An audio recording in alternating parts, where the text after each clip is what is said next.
Welcome to burning topic. 5 రాష్ట్రాలు, 5గురు హేమీలు.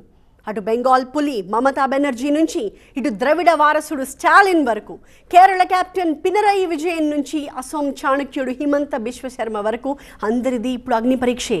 వారసత్వాలు నిలుస్తాయా? కొత్త శక్తులు పుట్టుకొస్తాయా? సంక్షేమ పథకాలు గట్టెక్కిస్తాయా లేదా అవినీతి ఆరోపణలు ముంచేస్తాయా? సినిమా క్లైమాక్స్ కంటే పవర్ఫుల్గా, క్రికెట్ లాస్ట్ ఓవర్ కంటే ఉత్కంఠగా 5 రాష్ట్రాల అసెంబ్లీ ఎన్నికల రణం జరగబోతోంది. ఒకవైపు మమతా బెనర్జీ మార్క్, మా మట్టి మనుషులు నినాదం, మరోవైపు స్టాలిన్ ద్రవిడ మోడల్ గర్జన. కేరళలో హ్యాట్రిక్ కోసం విజయం వేస్తున్న ఎత్తుగడలు, అస్సాంలో ప్రత్యర్థులకు చుక్కలు చూపిస్తున్న హిమంత స్పీడు, అటు పుదుచ్చేరిలో రంగస్వామి సెంటిమెంట్ పాలిటిక్స్. అందరూ సీనియర్లే, మరి వీళ్ళు మళ్ళీ సింహాసనం అధిష్ఠిస్తారా లేక చక్రం తిప్పే క్రమంలో చక్ర వ్యూహంలో చిక్కుకుంటారా? ఈ 5గురు ముఖ్యమంత్రులు పార్టీలను గెలిపించబోతున్నారా, ముంచేయబోతున్నారా? ఇవాల్టి బర్నింగ్ టాపిక్లో మాట్లాడుకుందాం.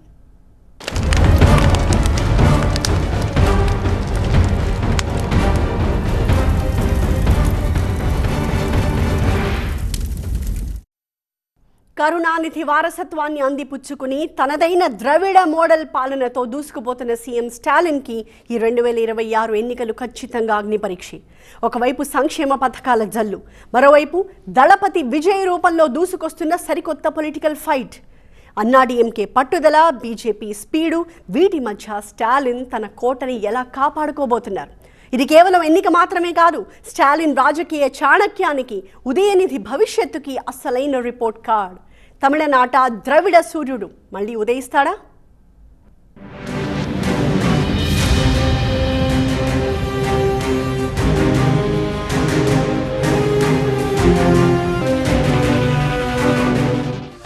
తమిళనాట స్టాలిన్ విజయం దాదాపు ఖాయమే అని సర్వేలు చెప్తున్నా విక్టరీని అంత ఈజీగా చేతికి అప్పగించే పరిస్థితి లేదంటున్నారు.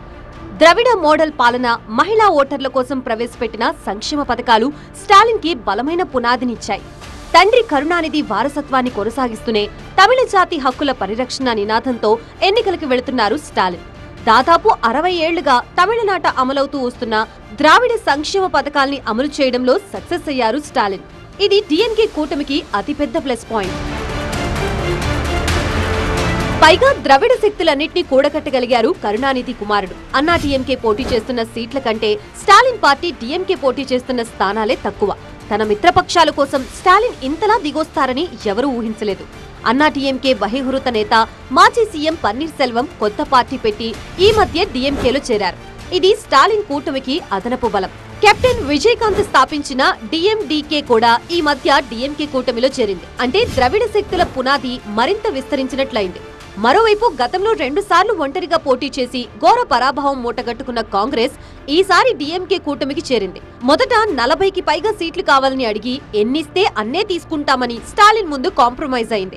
ఓవరాల్ గా డిఎంకే కూటమికి విజయ అవకాశాల్ని గణనీయంగా పెంచింది. అందుకే డిఎంకే కూటమి 200కి పైగా స్థానాలు సాధిస్తుందని ఆయన ధీమాగా ఉన్నారు. విపక్ష అన్నా డిఎంకే చీలిపోయి ఉండడం స్టాలిన్ కి పెద్ద బలం.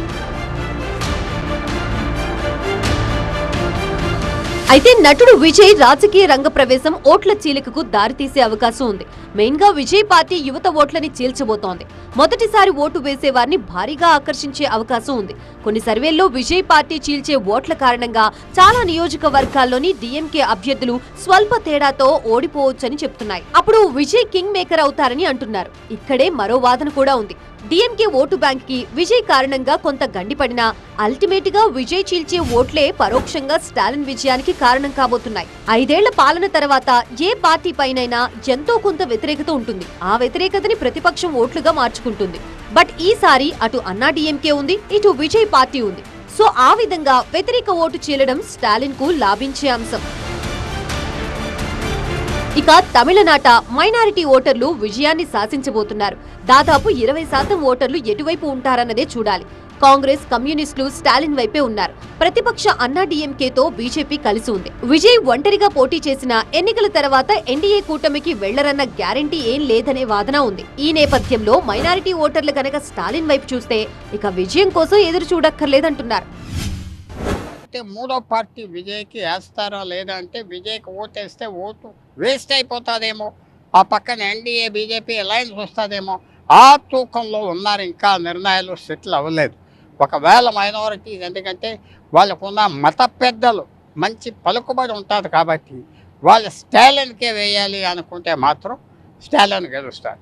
వాళ్ళు ఏ కారణం చేత అయినా కొత్త ఓటర్లు మైనారిటీస్లో వాళ్ళు చీలికొచ్చి విజయ్ దగ్గరికి వెళ్తే స్టాలిన్ ఇబ్బందులు పడతారు. సో అక్కడ 20% బ్లాక్ ఓటింగ్ మైనారిటీస్ చేస్తారా, స్ప్లిట్ అవుతారా, దాని మీద ఆధారపడి ఉంటుంది స్టాలిన్ ఫ్యూచర్. ఈసారి స్టాలిన్ పార్టీని గెలిపిస్తాడా లేదా? అన్నా డీఎంకే బీజేపీ కూటమి నుంచి గట్టి పోటీ ఉన్న ఎడ్జ్ మాత్రం స్టాలిన్కే ఉందంటున్నాయి సర్వేలు. సంక్షేమ పథకాలు, డీఎంకేకి ఉన్న బలమైన క్యాడర్, గ్రామీణ ఓటర్లు, మైనారిటీ ఓటర్లు, సుస్థిర ప్రభుత్వం అనే ఇమేజ్ ఇవన్నీ ప్లస్ పాయింట్స్. కాకపోతే 5 ఏళ్లలో వ్యతిరేకత బాగా పెరిగింది.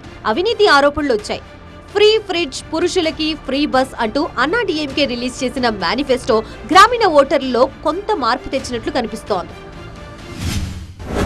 మహిళలందరికీ ప్రతి నెల 1000 రూపాయలు ఇవ్వటం అనేది, గవర్నమెంట్ స్కూల్ నుంచి పాస్ అయ్యి ఉన్నత విద్యను అభ్యసించే పిల్లలందరికీ కూడా, కాలేజీ చదువుతున్న పిల్లలందరికీ కూడా ప్రతి నెల 1000 రూపాయలు స్టైఫండ్ ఇవ్వటం అనేది, ఇటువంటి అట్లాగే ఇంకొక స్కీమ్ చూసామంటే నాన్ మొదలు అని చెప్పేసి ఐఏఎస్ లేదా సివిల్ సర్వీసెస్ ప్రిపేర్ అయ్యే వాళ్ళ కోసం స్పెషల్ కోచింగ్ స్టార్ట్ చేయటం అనేది, ఇటువంటి అన్ని కూడా ఒక పాజిటివ్ వైబ్ అనేది స్టాలిన్ వైపు తీసుకొచ్చినాయి.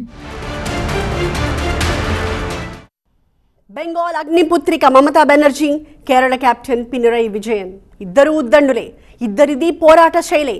కానీ 2026 ఎన్నికల రణక్షేత్రంలో ఈ ఇద్దరు దిగ్గజాలకు ఎదురవుతున్న సవాళ్లు మాత్రం మునుపెన్నడూ లేనివి.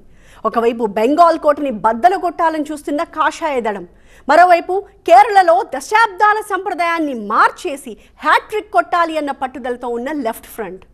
దీదీ సంక్షేమ పథకాలు ఆమెని గట్టెక్కిస్తాయా? విజయన్ కిట్ పాలిటిక్స్ మళ్ళీ మ్యాజిక్ చేస్తాయా? అవినీతి ఆరోపణల సుడిగుండంలో ఈ ఇద్దరు పవర్ఫుల్ సీఎంలు తమ పార్టీలను ఎలా ముందుకు తీసుకెళ్లబోతున్నారు? 2011 నుంచి వరుసగా అధికారంలో కొనసాగుతోంది దీదీ సర్కార్. 4వ సారి కూడా గెలిచి తన పేరిట సరికొత్త రికార్డ్ క్రియేట్ చేయాలనుకుంటున్నారు మమత. ఇప్పటికీ స్ట్రాంగ్ మాస్ లీడర్ అనే పేరుంది బెనర్జీకి. దీదీగా ప్రజలతో కనెక్షన్ ఇప్పటికీ అదే స్థాయిలో ఉంది. మెయిన్ గా గ్రాస్ రూట్ స్థాయిలో మమత పర్సనల్ ఇమేజ్ బలంగా ఉంది. దీనికి తోడు సంక్షేమ పథకాల ప్రభావం ఉండనే ఉంది. లక్ష్మీ బంగార్, కన్యశ్రీ పథకాలు మహిళలు, పేదలు, గ్రామీణ ఓటర్ల నుంచి పాజిటివ్ వైబ్స్ ఇస్తున్నాయి. ఇక మమతని గట్టెక్కించే ఓటు బ్యాంక్ మైనారిటీలు. బెంగాల్లో దాదాపు 33% ముస్లిం ఓటర్లున్నారు. బెంగాల్లోని దాదాపు 70 నియోజకవర్గాల్లో ఈ ముస్లిం ఓటర్ల సంఖ్య 50% దాటిపోయింది. పైగా బెంగాల్లో ప్రధాన ప్రతిపక్షంగా ఉన్నది బీజేపీ. సో ఈ మైనారిటీ ఓటు బ్యాంక్ లో మాక్సిమం దీదీ వెనకే ఉంది. పైగా బెంగాల్లో బీజేపీ దూకుణ్ణి, హిందుత్వ కార్డుని ఎదుర్కొని స్ట్రాంగ్ కౌంటర్ ఇవ్వగలిగేది మమతా బెనర్జీ మాత్రమే అనే నమ్మకం అక్కడి ఓటర్లలో ఉంది. అందుకే బెంగాల్లో బెనర్జీ హవాని బ్రేక్ చేద్దామనుకుంటున్న బీజేపీకి అంత ఈజీగా విక్టరీ దక్కదని సర్వేలు చెప్తున్నాయి. పోయినసారి మమతా బెనర్జీ 100 సీట్ల మైనారిటీస్ ఉన్న చోట గెలిచింది. 100, బీజేపీకి 1 సీట్ రాలేదు. ఆ పరిస్థితి ఇప్పుడు కూడా కంటిన్యూ అవుతుందా చూడాలి. మిగతా దాదాపు 200 సీట్లలో బీజేపీకి 77 వచ్చినాయి. అది 100 అవ్వచ్చు, కానీ పవర్లో రావటం కష్టం. ఎందుకంటే మైనారిటీ 32% ఉన్నారు. వాళ్ళు కాన్సన్ట్రేటెడ్గా ఒక 100 కాన్స్టిట్యూషన్లు ఉన్నారు కాబట్టి మమతాకి పైచే కలపడుతుంది. కానీ ఏమాత్రమైనా అక్కడ ఈ 5 సంవత్సరాలు 10 సంవత్సరాలు బీజేపీ చేసిన క్యాన్వాసింగ్ హిందూ పాపులేషన్కి ఒక రకమైన భయవేశం లాగా వస్తే పెద్ద మార్పు రావచ్చా? దానికి తోడు బెంగాల్ స్వాభిమానం పేరుతో రాజకీయం నడుస్తోంది అక్కడ. ఎక్కడి నుంచో వచ్చిన వాళ్లు, బయట వ్యక్తులు బెంగాల్ని పాలించడం ఏంటి అనే నినాదం హోరెత్తుతోంది. అందులోనూ తృణమూల్ కాంగ్రెస్ ఓట్లని చీల్చడానికి మరో పార్టీనే కనిపించడం లేదు. తృణమూల్ వర్సెస్ బీజేపీగానే అక్కడ పోరు సాగుతోంది.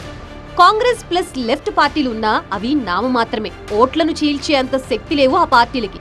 దీంతో దీదీని వ్యతిరేకిద్దామన్నా మరో ప్రత్యామ్నాయం కనిపించడం లేదు.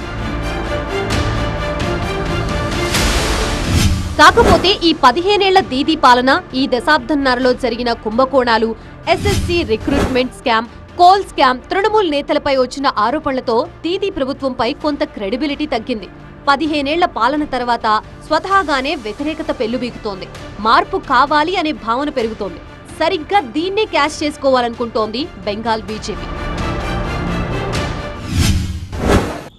ఆవిడ గత 10 ఏళ్ళుగా సీఎంగా ఉన్నా సరే ఈ రోజుకి కూడా మహిళల్లో ఆమెకి బెంగాల్లో ఉన్న ఆదరణ ఏదైతే ఉందో అది పెద్దగా ఎక్కడ కదిలినట్టుగా ఎక్కడ కనిపించట్లేదు. మనం చూస్తే ఒకవైపు ఆర్జీ కార్ ఇన్సిడెంట్, లేకపోతే హందేష్ కలి లాంటి ఇన్సిడెంట్ వల్ల మహిళల్లో అభద్రతా భావం అనేది బాగానే పెరిగింది. అలాగే అన్ఎంప్లాయ్మెంట్, ఈ ఇల్లీగల్ మైగ్రేషన్ ఏదైతే మనం చెప్పుకుంటున్నాం వెస్ట్ బెంగాల్లో, ఇవన్నీ ఉన్నా కానీ అక్కడ ఓటర్లు, సాధారణ ఓటర్లు ఇంకా మమతా బెనర్జీ మీద నమ్మకం ఉన్నట్టుగానే మనకి అనిపిస్తోంది. అందులోనూ సందేశ్ ఖాళీ వంటి ఘటనలు, political violence, law and order issues కూడా ఉన్నాయి. ఇవి మమతా ప్రభుత్వంపై కొంత వ్యతిరేకత పెంచాయి. దానికి తోడు హిందూ ఓటర్లు ఏకమవుతున్న పరిస్థితి కూడా కనిపిస్తోంది. వీటితో పాటు తృణమూల్ కాంగ్రెస్ లో అంతర్గత సమస్యలు బీభత్సంగా ఉన్నాయి. కింది స్థాయి నేతల అవినీతి దారుణంగా ఉంది. పేదలకి అందాల్సిన రేషన్ బియ్యం అక్రమంగా తరలిపోయిందనే ఆరోపణలు గ్రామీణ ప్రాంతాల్లో చాలా మంది మాట్లాడుకుంటున్నారు. అందుకే క్లీన్ ఇమేజ్ ఉన్న కొత్త అభ్యర్థులకి సీట్లిచ్చారు మమత. తప్పు చేసింది వ్యక్తులే కానీ పార్టీ కాదు అని ఆమె ప్రచారం చేస్తున్నారు. అటు తృణమూల్ క్యాడర్లోనూ క్రమశిక్షణ తగ్గింది. పట్టణ ఓటర్లతో పార్టీకి కనెక్షన్ కట్ అవుతోంది.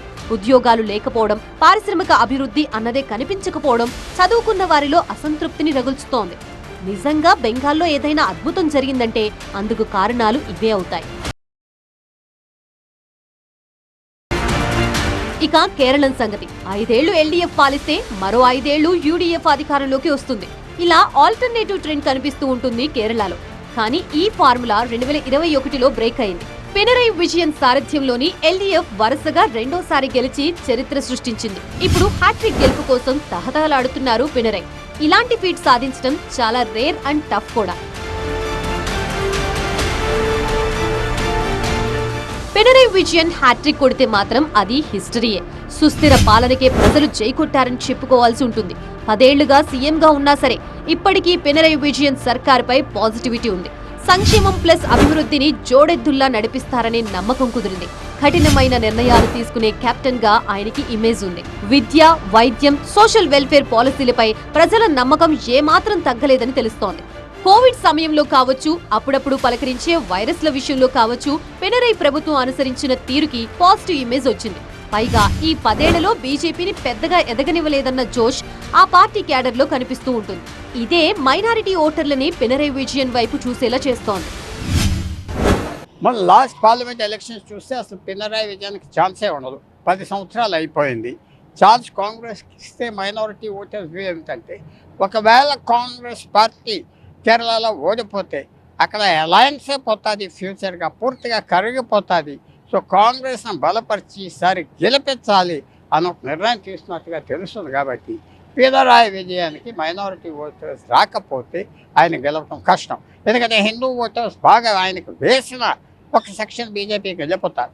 అయితే కొన్ని నెగిటివ్స్ కూడా కనిపిస్తున్నాయి. మైనారిటీ ఓటర్లని తన వైపు తిప్పుకోగలిగారు కానీ హిందూ ఓటర్లకి కొంత దూరం అయ్యారు. శబరిమలలో బంగారం మాయం, శబరిమలలో మహిళల ప్రవేశం, ఈ కారణాలతో హిందూ ఓటర్లని బీజేపీ టేక్ ఓవర్ చేయొచ్చనే వాదన ఉంది. పైగా మైనారిటీలు అందరూ పినరై విజయన్ వెనకే ఉండకపోవచ్చు కూడా. లెఫ్ట్ కంటే కూడా కాంగ్రెస్ తో ఉంటేనే బెటర్ అనే ఫీలింగ్ అక్కడి మైనారిటీల్లో కనిపిస్తోందంటున్నారు. కేంద్రంలో బీజేపీని ఢీకొట్టేది కాంగ్రెసే కాబట్టి కాంగ్రెస్ సారథ్యంలోని ఇండి అలయన్స్ నిలబడాలంటే కాంగ్రెస్ కే మద్దతివ్వాలనే ఆలోచన అక్కడి ముస్లింల్లో కనిపిస్తోంది. అందులోనూ ఈ 10 ఏళ్లలో కేరళంలోని ముస్లింలు, క్రిస్టియన్ల మధ్య విభేదాలు పెరిగాయి. ఈ క్రిస్టియన్ సెక్షన్ బీజేపీ వైపు మడుతోంది. ఈ చీలిక పినరై ప్రభుత్వానికి పెద్ద సవాలే విసురుతోంది. ఇక బంగారం స్మగ్లింగ్ కేసులో ఆరోపణలు, నిరుద్యోగం, రాష్ట్ర ఆర్థిక పరిస్థితి క్షీణించడం ప్రతిపక్షాలకి ఆయుధాలుగా మారాయి. కాంగ్రెస్ నేతృత్వంలోని యూడీఎఫ్ గట్టిగా పుంజుకుంటోంది. విడి సతీశన్ వంటి నేతలు అసెంబ్లీలో ప్రభుత్వాన్ని గట్టిగా నిలదీస్తున్నారు. ముస్లిం లీగ్ ఐయుఎంఎల్ కూడా యూడీఎఫ్ కి మద్దతు పలుకుతోంది. సో కేరళంలో ఫలితం ఈసారి ఎటైనా మారొచ్చు.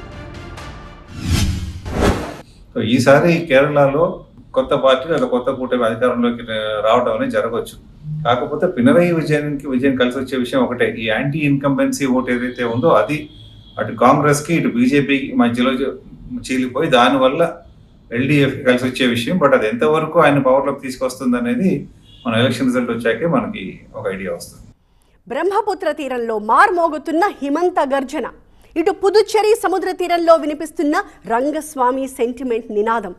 ఒకరు ప్రత్యర్థులకి అస్సలు ఛాన్స్ ఇవ్వకుండా హిందుత్వ మంత్రం, అభివృద్ధి తంత్రంతో అసోంని తన గుప్పిట్లో తెచ్చుకుంటే, మరొకరు సైకిల్పై వచ్చి సామాన్యుల గుండెల్లో చోటు సంపాదించి ఇప్పుడు రాష్ట్ర హోదా కోసం ఏకంగా కేంద్రంతోనే కయ్యానికి దిగుతున్నారు. ఈ రెండు రాష్ట్రాల్లో పొలిటికల్ సిచ్యువేషన్ ఎలా ఉందో చూద్దాం. అసోంలో సీఎం హిమంతకు తిరుగులేదు ఇప్పటి వరకు. జనరల్గా మైనారిటీ ఓట్లు ఏ పార్టీకి పడితే వాళ్ళకే విజయం దక్కుతుంది. కానీ అసోంలో సిచ్యువేషన్ డిఫరెంట్. ఎదురుగా మైనారిటీ ఓటర్లు ఉండడమే బీజేపీకి బలం. కారణం అసోంలో దాదాపు 40% మంది వరకు ముస్లింలు ఉన్నారు. దీంతో హిందూ ఓటర్లంతా కన్సాలిడేట్ అయ్యారు.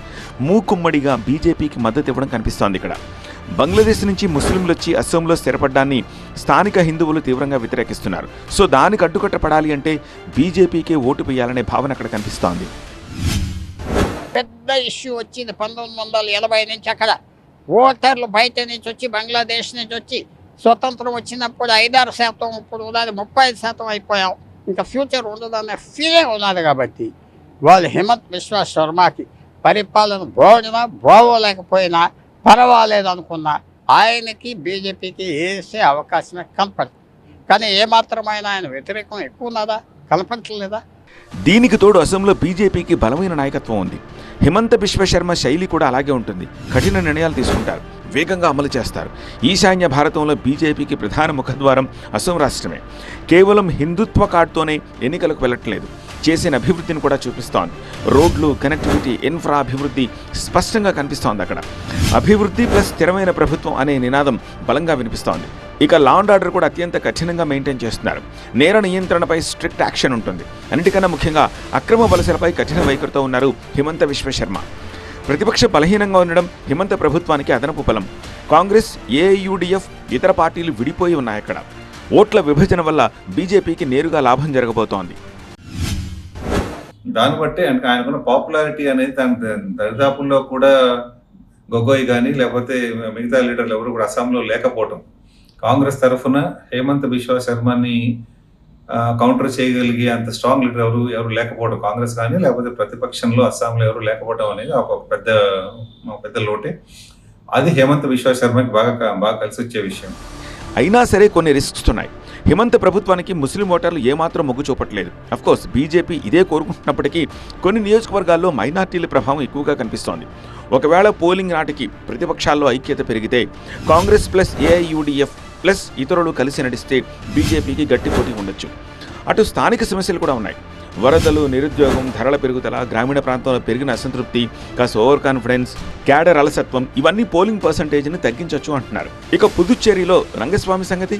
సీఎం రంగస్వామిని ప్రజలు ప్రేమగా సైకిల్ సీఎం అని పిలుస్తారు. చాలా సాదాసీదా జీవనశైలి. ప్రజల మధ్యకి నేరుగా వెళ్లి సమస్యలు తెలుసుకోవడం ఆయన నైజం. ఆ ఇమేజ్ వల్ల ప్రజల్లో నమ్మకం పెరిగింది, ప్రజలతో కనెక్టివిటీ పెరిగింది. 30 ఎమ్మెల్యేలు, చిన్న రాష్ట్రం, చీఫ్ మినిస్టర్ పాపులర్ మ్యాన్, చాలా జాగ్రత్తగా ఉన్నారు. వాళ్ళు బీజేపీ, ఆ రంగస్వామి వాళ్ళే ముందరకు వస్తారు. ఎందుకంటే ఎన్నో పనులు చేశారు, టార్గెట్ చేశారు, అక్కడ నుంచి పదవులు ఇచ్చారు. కాబట్టి వాళ్ళదే పై చేయి కనపడుతుంది. గ్రామీణ ప్రాంతాల్లో రంగస్వామి ప్రభుత్వం ప్రభావం ఎక్కువగా కనిపిస్తూ ఉంటుంది. అటు మధ్యతరగతి ఓటర్లలో ప్రభుత్వంపై మంచి అభిప్రాయం ఉంది. స్వచ్ఛమైన ఇమేజ్, అవినీతి ఆరోపణలు తక్కువ, నిజాయితీ గల సీఎం అనే పేరు ఇవన్నీ రంగస్వామికి ప్లస్ పాయింట్స్. అంతేకాదు కేంద్రంలో బీజేపీతో అనుబంధం ఉండడం, అభివృద్ధి పనులకు సహకారం లభిస్తూ ఉండడంతో పాలన సాఫీగా సాగింది. పెన్షన్, స్థానిక పథకాలపై గట్టిగానే ఫోకస్ పెట్టారు. చిన్న రాష్ట్రం కావడంతో ఫలితాలు కూడా వెంటనే కనిపించాయి. పాండిచ్చేరిలో రంగస్వామికి ఉన్నటువంటి ఫాలోయింగ్ ఏదైతే ఉందో అది మనకి సౌత్ ఇండియాలో చాలా తక్కువ మంది కనిపిస్తుంది. ఆయన ఈ రోజుకి కూడా సామాన్య ప్రజల్లో మమేకమైపోయి టీ షాపుల్లో లేకపోతే సైకిల్ మీద ఆఫీసులకు వెళ్తూ కనిపిస్తూ ఆయన కామన్ మ్యాన్ సీఎంగా మంచి పేరున్న వ్యక్తి. కాకపోతే కొన్ని మైనస్లు కూడా కనిపిస్తున్నాయి. కేంద్రపాలిత ప్రాంతం కావడంతో కేంద్రపై ఆధారపడాలి. దీంతో అభివృద్ధిలో వేగం అనుకున్నంత స్థాయిలో లేదనే అభిప్రాయం అక్కడ యువతలో ఉంది. బీజేపీపై మరీ ఎక్కువగా ఆధారపడడానికి కూడా అంగీకరించట్లేదు అక్కడి వాళ్ళు. రంగస్వామి సర్కార్కు లార్జ్ స్కేల్ డెవలప్మెంట్ విజన్ లేకపోవడం మరో మైనస్. దీనికి తోడు బలమైన ప్రతిపక్షం ఉంది. కాంగ్రెస్ ప్లస్ డీఎంకే కూటమి గట్టి పోటీ ఇస్తుంది ఈసారి. రంగస్వామికి ఎంత మంచి ఇమేజ్ ఉన్నా వ్యతిరేక ఓట్లు కలిసి వస్తే మాత్రం ప్రతిపక్షానికి అది అడ్వాంటేజ్ అవుతుంది. ఎంతైనా చిన్న అసెంబ్లీ కదా, చిన్న ఓటు మార్పుతోనే ఫలితం కూడా మారిపోతుంది. ఈ 5 రాష్ట్రాల అసెంబ్లీ రణం కేవలం సీట్ల వేట మాత్రమే కాదు, 5 అగ్రనేతల రాజకీయ భవితవ్యాన్ని తేల్చే పరీక్ష. మమత పోరాటం, స్టాలిన్ వారసత్వం, పినరయి పట్టుదల, హిమంత వ్యూహం, రంగస్వామి సెంటిమెంట్, ఈ 5 అస్త్రాలలో ఏది ఓటర్ల మనసు గెలుచుకుంటుందో చూడాలి. కొందరికి ఇది నల్లేరుపై నడక కావచ్చు, మరికొందరికి ఎదురీత తప్పకపోవచ్చు. చూద్దాం ఏం జరుగుతుందో. ఇది ఇవాల్టి బర్నింగ్ టాపిక్. మరొక అంశంతో మళ్ళీ కలుద్దాం. చూస్తూనే ఉండండి టీవీ 9.